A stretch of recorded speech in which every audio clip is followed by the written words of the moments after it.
My name's Kenny Dyal, and welcome to Season 2 of the Scuba Diving Podcast. I think you're going to love my next guest, Rachel Hudon. She has worked as a dolphin trainer at some of the biggest names in aquariums out there for over 10 years. She's now a senior dolphin trainer, and at the end of this interview, she gives actual, tangible things you can do right now to help increase your odds of getting that job as a marine mammal trainer. She also talks about how she got there, challenges she faced, what it's really like to work as a dolphin trainer full-time, how she handles combating activism in the form of misinformation, physical strains of the job, work-life balance, and of course just why she loves it. So, hope you enjoy the show. Rachel, thanks for coming on. Absolutely, I'm excited to be here. Thanks for making the trip out to actually very beautiful Piedmont Park in downtown Atlanta, and you said that's Midtown behind us. Yeah. We got ducks for ambiance and a little wind, but we wanted this to be as organic as possible. We wanted a classic Atlanta cold front. This is it, yeah. Come through while we're out here. Completely unpredictable weather. So, okay, tell me a little bit about, I know you said a senior dolphin trainer. Senior dolphin trainer. Mm-hmm. How'd you get started? So when I was in middle school, my family got the opportunity to do a dolphin encounter, as we all do. I actually did it at Discovery Cove down in Florida, and met a dolphin, changed my life. We all have that kind of moment that it really clicks, like, wait a minute. This is a job you can actually do. This is a job that actual humans do and get paid to do for a living. So my dad encouraged me to talk to the trainer afterwards, and we ended up talking for what felt like an hour. I'm sure it actually wasn't that long because they're very busy. But after that, she kind of gave us the roadmap, and after that I kind of pointed everything towards that. So she explained that you do typically need a bachelor's degree. It doesn't necessarily matter what kind, but typically it's going to be either psychology or animal-related sciences. I didn't want to take organic chemistry, so I chose wildlife management over marine biology. Graduated from Auburn, which is something to note because that's a landlocked college, so you don't necessarily have to be at a school near the water to get a job working in the water. Beyond that, I did an internship the summer after my sophomore year. It was unpaid, most of them are, at Aquarium at Fort Walton Beach, Florida. After I graduated, I did a 6-month paid internship, it was nice, at Disney with their dolphins and manatees. And then after that, had a tough time breaking directly into the field. I ended up moving back home for a little while, lived with the parents, and took an education job, actually at Georgia Aquarium.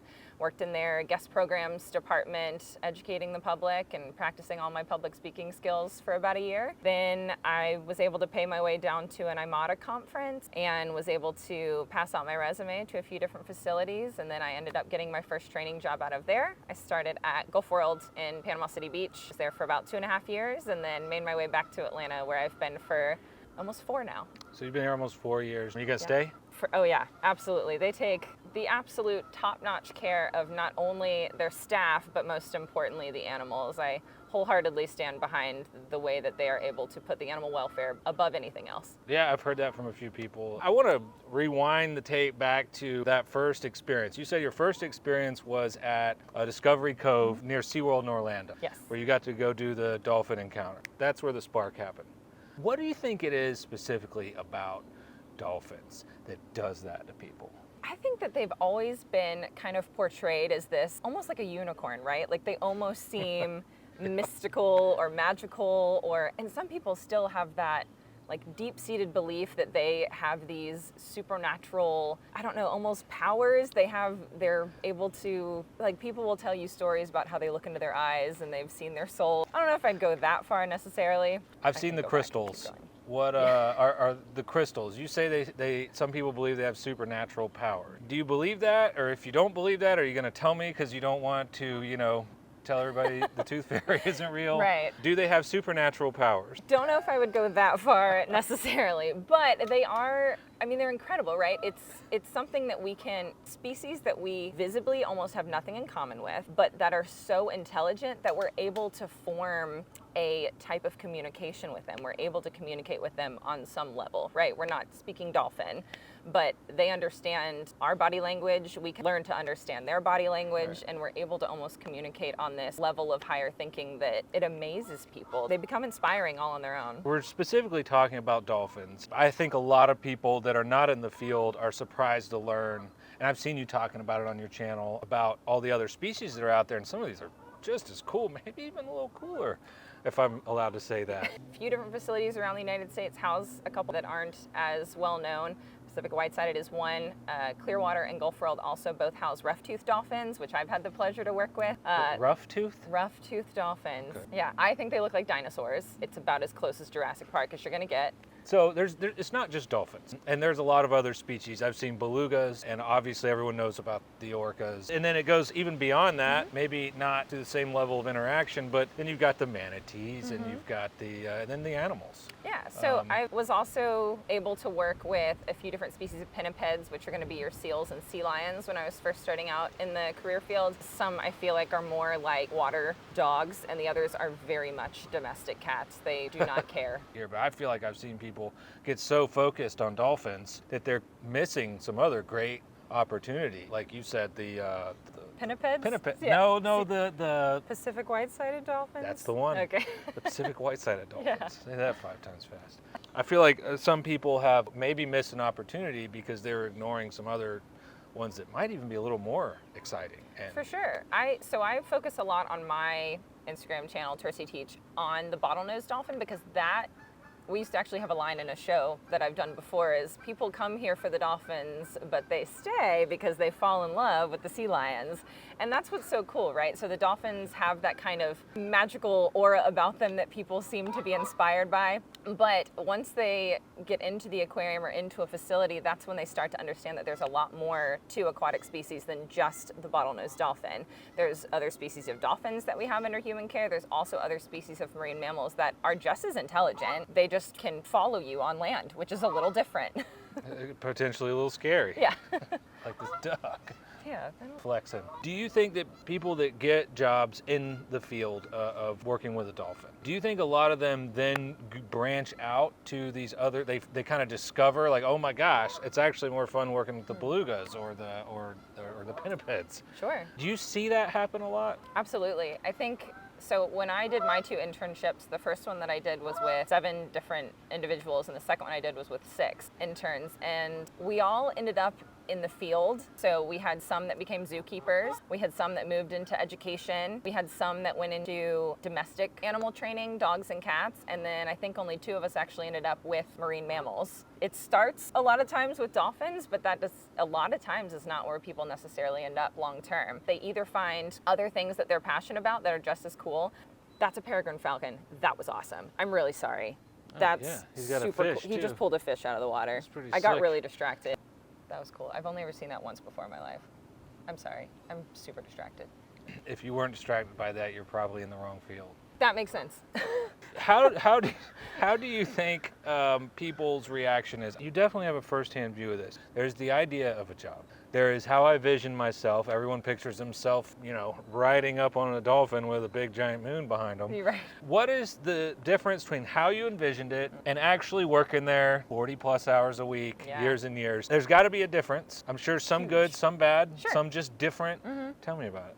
Sure. So I think from the outside, one of the most glaring, obvious reasons right up front is dolphin trainers become similar to the dolphins. They become almost this celebrity of sorts, right? They're graceful and they're elegant, and they pay off when the animals are doing different jumps and it looks put together, which is the point, right? That makes such a powerful impact on audiences and really drives home that educational component of inspiring them to care about the animals in the ocean. Once you get in it, yes, we smell like fish all the time. Yes, we are constantly scrubbing buckets, and a big portion of your job is what you do to care for the animals, right? I think another thing that I was not expecting was just how physically taxing it is on your body. So I have had a couple of basically professional sport level injuries from being in this field, working with the animals, and not through any fault of the animals, because of me doing my job in and out. So I've broken my nose while I was learning something new, and I ruptured my eardrum while I was learning something new. So there's aspects to the job that can be really, really dangerous that have nothing to do with working with predator animals, which I think is the other kind of activist viewpoint on the industry, is that they are dangerous animals, but I hurt myself all by myself. Beyond that, it's holding your body in the different way that you have to hold it to perform a lot of the water work that you see, which are the cool things My joints and my muscles, I'm sore, I stretch all the time. I joke to my friends that I don't work out outside of work because I spend 10 hours a day at work doing a workout. And then you're lifting 50 pounds of fish over your head repeatedly. So there's a lot that is so taxing on your body, and it really requires people to be physically fit. There's sometimes this notion that you have to look a certain way to be a dolphin trainer, and that's not the case. You don't have to look a certain way, but there is an element of physicality to the job that does require you to be physically fit. And man, I'm fit and I'm still exhausted. You said one of the things that gets overlooked the most, and of course that hits home for our channel, is a lot of people undervalue getting scuba certified. Absolutely. Of all the different requirements of becoming a dolphin trainer, typically that one is non-negotiable. Hardly any facilities out there that will hire you without your scuba certification. I can't even think of any off the top of my head. That being said, my current facility, we have a dive team that does a lot of the dive work, but even just for safety reasons, there's the requirement of being scuba certified. You know, if there's something in the pool that we need to get out immediately for an animal safety reason, you need to be able to throw on gear and sink to the bottom of the pool and retrieve whatever that may be. And then, of course, cleaning up after animals that live in the water who clean underwater. There's a lot that goes into becoming scuba certified. Now, it's not a complicated list, but some people have immediate kind of claustrophobic reactions to becoming scuba certified. I know when I first started, I had issues clearing my ears. It was day one in the pool of my scuba instruction, and I couldn't get down to the bottom of like the deep end of the swimming pool, and I was freaking out, right? Because I already knew I wanted to be a dolphin trainer. I knew that I had to do that. And so I immediately started looking up free diving tips and ear clearing tips on YouTube and Googling all kinds of different tips for how to combat that. And so any day that I knew that I was going to scuba, I would start clearing my ears throughout the morning and kind of getting them used to that. And then that ended up becoming not a problem anymore, being able to clear my ears, at least for the scuba components. Besides being able to throw in scuba gear, do you think it has anything to do with just general competency around the water? Like you said, clearing your ears and just, you said there is a physical element to the job. Absolutely, yeah. One of the things that we preach also is having strong swimming skills. Some facilities have swim tests that you have to pass to even get to the interview portion to apply for a job, or even sometimes internships. So being able to be comfortable with your head underwater with no mask on, I think that's a huge thing. People are often surprised that we don't do our swim tests or our water work with the animal or with masks on. And that's just not the case. With the speed that we're moving at, a lot of times that mask is not going to stay on. So you need to be comfortable moving through the water with everything blurry and everything blue. And so becoming scuba certified is a great first step in kind of learning what that's going to look like. Panic management. Yeah, absolutely. Working with animals, and especially if you work at an encounter facility, you're not only responsible for your safety, for the animal safety, but also potentially the safety of up to 20 guests in the water that are all with you. So if you end up with a guest who's uncomfortable in the water, that's your role as the trainer to also step in and be able to manage their competency in the water as well. I want to go in deep here. When you actually got the job, all right, hey, I'm a dolphin trainer. Damn it, I did it. I made it. I jumped through all these hoops, did all these crazy things. You had mentioned lots of internships and things that might not even seem pertinent, but they are. You did it. You got there. When you went in, you probably had a certain belief. Have you had a belief or feeling just do a 180 since you started? Yeah, I think when you first get into this field, it's so highly competitive. As an intern coordinator for the summer, I received, you can get up to 80 applicants for 3 positions, sometimes 1 position. So it's so competitive because of that all-inspiring aspect of the job.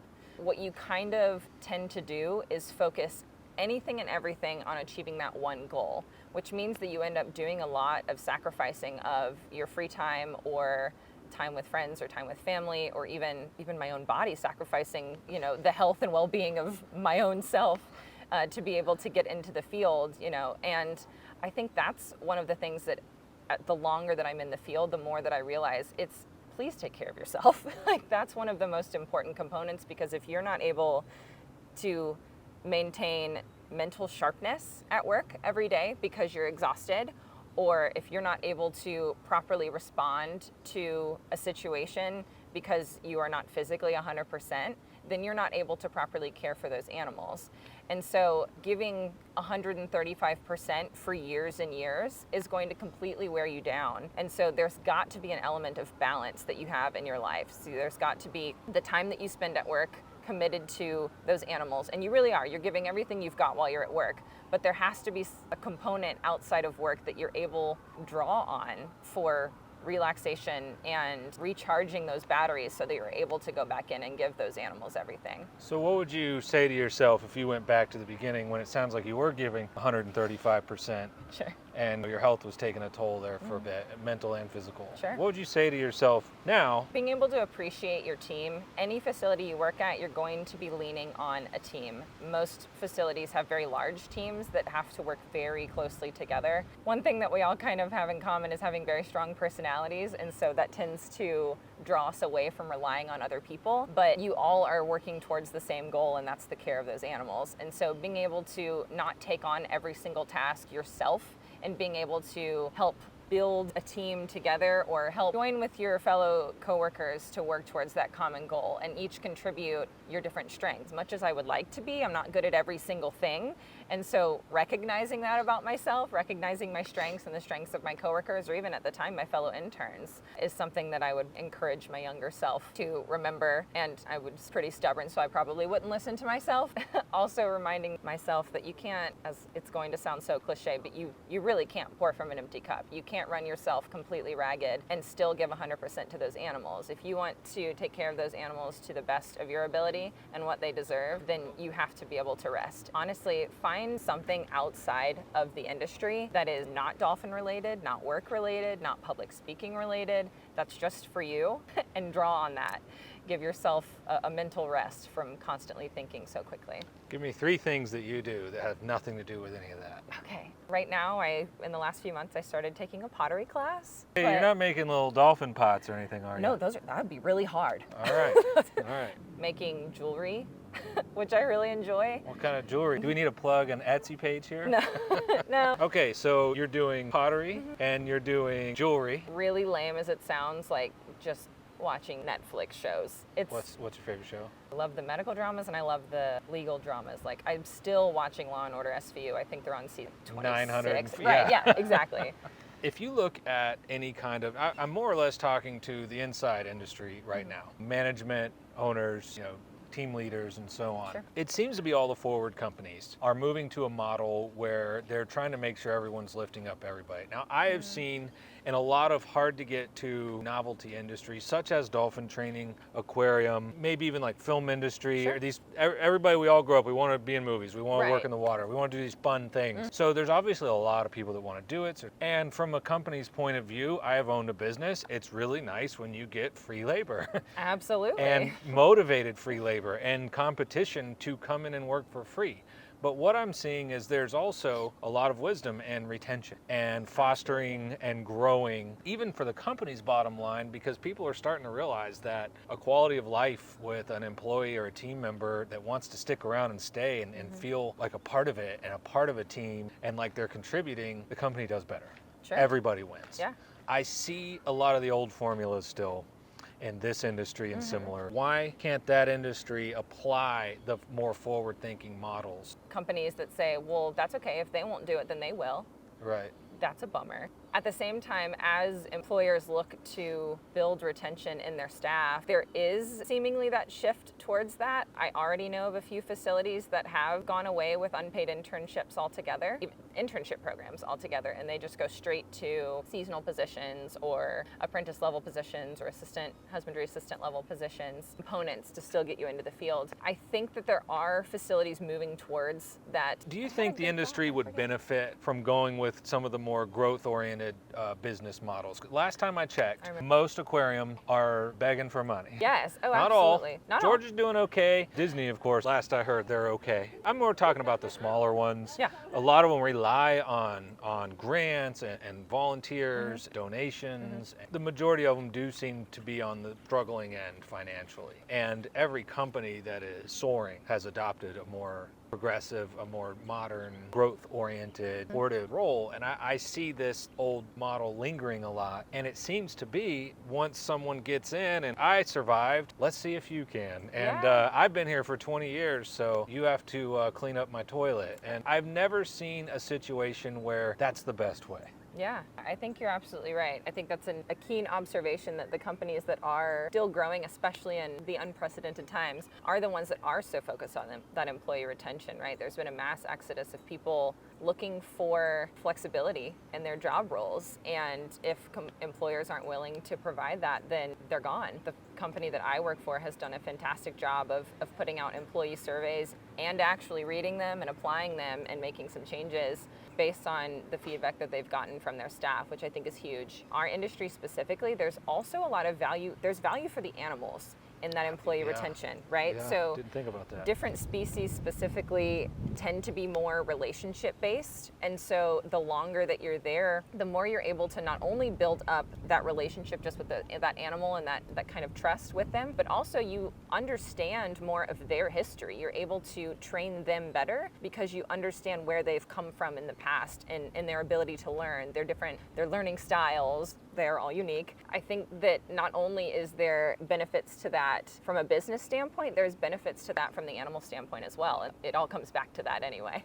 I understand there are challenges. Someone that goes through it for 10 or 20 years and they're like, oh, I didn't get weekends off for 10 straight years and always working holidays. Sure. And this is actually what most companies have moved to entice people now is flexibility. Right. More than pay. And surveys are showing that flexibility and quality of life are more important than pay. As long as you got your bills covered, you want to enjoy your life. Right. There is a threshold there, Yes. but in their way, it's not fair to we'll say the old timers that have been there a long time. All of a sudden, these new people are going to come in and get weekends off. What I have seen, one of their more cutting edge growth strategies was making sure the management was in there one weekend a month. So they know what goes on the weekend, and it gives that little bit of, okay, hey, one weekend I can go and see the light of day again. That seems to be what the general wisdom is. How do you fix it for people that finally they fought for 20 years, now they finally got it to where they want it, but they went through hell? And I think that's one of the major hangups in the field mentality-wise. As someone who's been in the field, my first internship was nearly 10 years ago now. As someone who's been through, right, all of the grunt work, I don't know if you can say shit work, but the shit work. Say whatever. Yeah, you get to the other side of it. And unfortunately, there is this mentality, and it's been the mentality of the people that were above you. And now you're in that role, and you see it with the younger staff, is that, well, I went through that. You should also go through that. That's how you earn it. But that's not how you earn it. That's proven to be an ineffective business model. Absolutely. And I think that's still something that the industry has the opportunity to grow on. Having your younger staff go through all of the same kind of, to say that someone has to do 2 years of only scrubbing buckets and only sorting fish, is that a part of the job? Oh yeah, it's a huge part of the job, huge part. But if they're not able to work around the animals, then they're never going to learn how to move into those upper level roles and be able to learn how to work the animals better, and then eventually, again, coach the younger staff how to teach them as well. Are some people kind of like a little protectionist on their positions? Yeah, taking it a can protectionist mentality. Sure, yeah. They fought hard to get there, and Right. I don't discount that at all. We've each fought hard to get into the roles that we're in. So a lot of people I've seen, they fought hard, and it's an understandable position to be like, I finally made it. I'm official full-time dolphin trainer. I'm not going to train someone to take my job. I have witnessed that a lot in a lot of places. I don't blame them. Have you ever seen that be a bad thing where someone, instead of protecting their position, said, hey, let me show you? Have you ever seen that hurt No. the person or the facility? No, absolutely Or them lose not. their jobs because they showed somebody? No, of course not. And that's I love teaching and coaching younger staff. I think, one, they have this innocence about them when they first get into the field. They're unjaded by all of the more challenging components to the job, right? And every time they step up next to a pool, they have this huge grin on their face because they're just happy to be there. And it's like, I want to live vicariously through that. Yes, I love that joy. You always got to have something to look forward to. Oh yeah, and that's Like you're right. in the dream job, but what's next? What is next? What's in a few years down the road Yeah, for you? so currently I'm loving where I'm at. I love the facility I'm at. I love the role that I'm in. People ask me that all the time because I think there's this notion of dolphin training being temporary, or it's like a for now job, or, well, then what are you going to do when you grow up? It's like, no, this is it for me. Yeah. So I hope to continue moving up, and as my goals continue to change, being able to manage people, teach people to teach people. That's so cool when you're able to teach a younger staff something and then you overhear them teaching it to yet an intern later on. That's really gratifying for me. Maybe someday contributing to building a brand new kind of presentation or a brand new encounter program. As I build my Instagram out, Tercy Teach, that's even outside of my full-time job, that's something that I'm still so passionate about, is teaching new people. I can tell you love it. I do. I get all And you get all have excited when fresh I talk stuff about it. every day, and you put work into it. Spell that out, Tercy Teach. Yeah, That's so on Instagram. yeah, it's my handle. Tercy is the first part of the bottlenose dolphin scientific name. They are Terciops truncatus, Okay. Tercy. And teach, it's what we do. I teach dolphins, dolphins teach me. I teach people how to become teachers of dolphins. So And we'll have that link on all of our descriptions on all the platforms. I'm currently working on building out an online course that will be available for aspiring trainers to learn all that I cover on that Instagram, but in a much more focused or streamlined presentation. Keep an eye out for that. It's still a work in progress, something that I'm looking forward to. Everything should always be a work in Yeah, progress. absolutely. That's okay. That's one of the huge things about animal training. You're never going to be the best, perfect trainer. We're all learning. We're still learning. Obviously, the gorilla in the room is Blackfish, and I, of course, have gotten that question more times than I can remember, and Sure. you get it even more. Yeah. Start arguing, nobody wins. Yeah, you lose them. You lose your audience. I think a lot of times what I'll try and do is, sometimes it's just a very simple, like, you should do that, or empty the tanks, or like a one-liner kind of thing. But a lot of times they'll give you I don't agree with this, this, and this is why, because of this. And so what I try and do is I'll draw on a piece of that you can relate to. It gives you common ground, right? Because in the end, they and you both want what's best for the animals. Okay, so what component of what they're saying draws on animal care? And how can I draw on my experiences to tell them, yeah, you're right. For example, what they'll say is something like, how dare you pull those animals from the wild? Yeah, that would be terrible if we were just yanking animals from the wild all the time, but isn't it cool that that's actually been illegal in the United States since the 1970s? And so, yes, you're right, that would be terrible. Here's the cool fact about it. So find that kind of commonality to it, and then also use that as a jumping off point to educate. And then you can continue to expand on that. Or I'll use humor a lot of times too, because that tends to resonate and kind of break that tension a little bit, is, haha, no, they're 600 pounds. I can't make them do anything. You know, I really like your style, and I think you just said something that I love. People that are genuinely there, that are genuinely upset, I think some people just want to be a pain in the ass, but like they just there to argue. But I think the people are genuinely concerned. We're all sitting here because we love animals. Absolutely. Even from the scuba diving side. Sure. I mean, if there's no animals down there, Well, so see. I wouldn't be wearing this shirt and we wouldn't be sitting here. Right. And there were a lot of bad things that happen, and there are a lot of bad things in a lot of places in the world. I work in a place that has the animal's interest in mind, and same for me.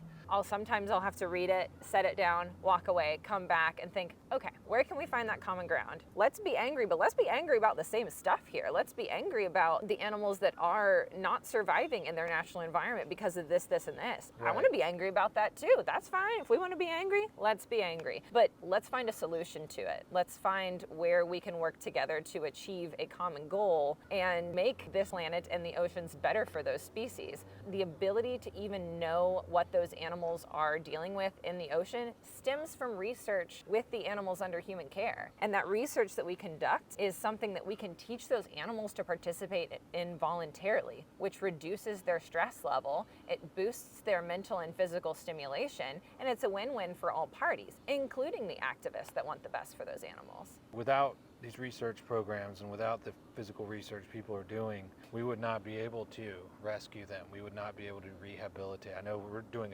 all facilities are working Yes. hard with the manatees in Florida right now. Absolutely. How would we know about the environment to improve the environment to begin with if we were not studying the environment? Exactly. So It's an interesting conversation, but I think as long as everyone's head stays cool, we can educate the public a little more. And I get very passionate when I talk about it. So we all have that common goal. I try to add the element of humor or that relatable content in communicating with people that come at you with a little more belligerence and kind of ease the tone. Well, and I think it's important for people too that maybe disagree with our stance on it or the aquariums in general. Just remember the person is forced to respond.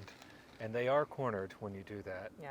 Remember that's a little bit unfair, just from a personal point of view. That person has to respond, and you have them cornered. You can just walk away unscathed and go back to your anonymous life, whereas they have to handle that. And so just for anyone that disagrees with us, just remember that it's not an even playing field. Be nice. You can disagree with someone in their approach without getting combative.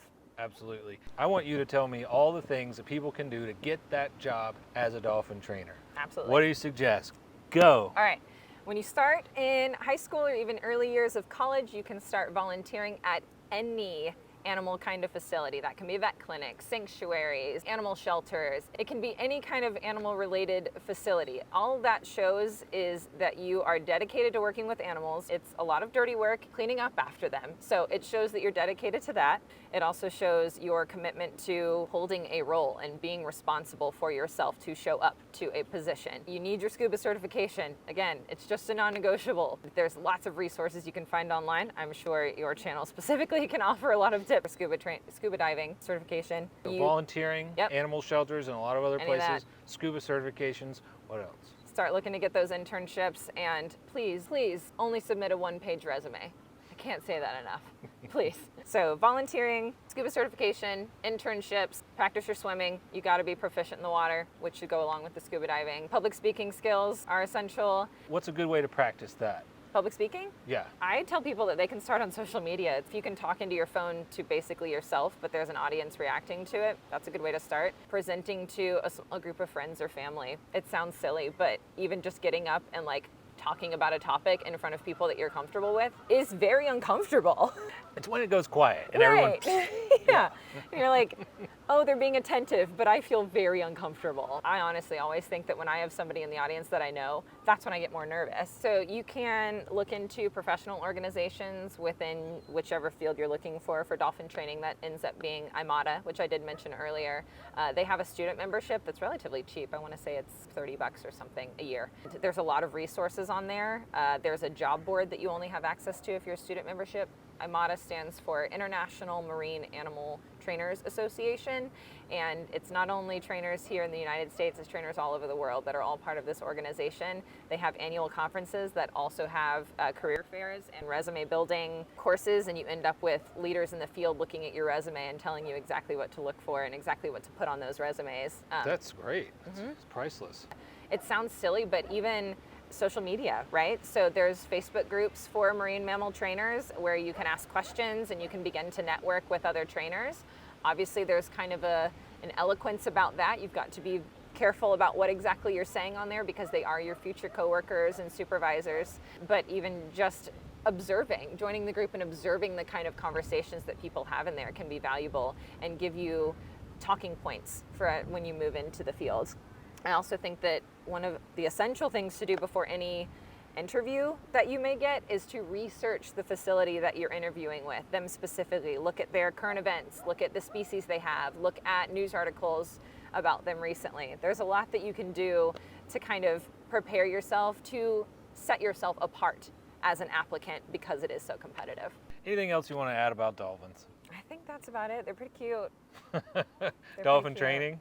Animal training is a lot of thinking 8 steps ahead of both your team and your animals. That's something that I tend to find is generally true across the animal training field, is that we can all usually think pretty quickly and respond in the moment. Cool. I love it. One more time, thanks again for coming out. Absolutely. Okay, I hope you enjoyed the show. I just want to say I appreciate your efforts, but you don't have to send us a treasure chest full of gold, unless you actually have one. But you can always drop a 5-star review or even go to sweetwaterscuba.com to support our channel with a small contribution, or become a member, which gains access to all the interviews uncensored and everything in one hub, and especially my personal online courses where I share all my experience and knowledge with you so you can take what I've learned and run with it. Plus, we send our members custom art postcards that actually show up to your physical mailbox every month. Any and all forms of support are appreciated, and at the end of the day, I'm just glad you're here. Hope to see you underwater soon.